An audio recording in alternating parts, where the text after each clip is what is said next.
त्यांनी जे वक्तव्य केलेलं आहे ते त्या दिवशी त्याचं वैयक्तिक वक्तव्य होतं। आमचं कोणाचं त्याला समर्थन, आम्ही त्याला सांगितलं जे झालं ते झालं। आता रायगड जिल्ह्यात सुरू असलेल्या तटकरे विरुद्ध थोरवे या वादाने राजकीय वातावरण चांगलंच तापलंय।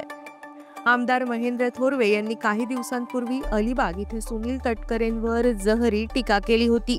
त्यांच्या या वक्तव्यामुळे राजकीय वातावरण तापलं होतं।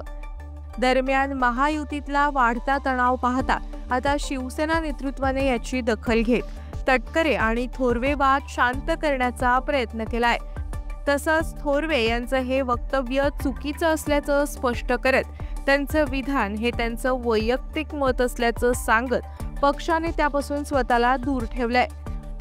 महाडचे आमदार भरत गोगावले यांनी याबाबत प्रतिक्रिया दिली आहे। सुनील तटकरे यांच्यावर टीका करणाऱ्या आमदार महेंद्र थोरवेंना शिवसेना नेतृत्वाकडून समज देण्यात आल्याची माहिती गोगावले यांनी दिली आहे। महायुतीतील तणाव टाळण्यासाठी कोणतेही वादग्रस्त विधान करू नये अशा स्पष्ट सूचना त्यांना देण्यात आल्यात। त्यामुळे आता हा वाद थांबेल असं बोललं जात आहे। समज देण्यात आलेली आहे आणि त्यांनी जे वक्तव्य केलेलं आहे ते त्या दिवशी त्याचं वैयक्तिक वक्तव्य होतं। आमचं कोणाचं त्याला समर्थन, आम्ही त्याला सांगितलं जे झालं ते झालं। आता आणि जे होईल ते पण काय असेल ते आपण बघू, परंतु आता आपल्याला कोणालाही काय वक्तव्य करायचं नाही।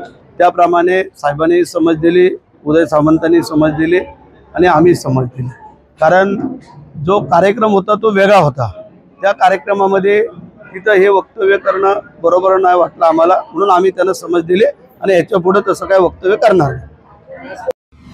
आपल्या परिसरातील ताज्या बातम्या आणि घडामोडी सर्वात अगोदर पाहण्यासाठी कर्जत अपडेटला सबस्क्राइब करायला विसरू नका।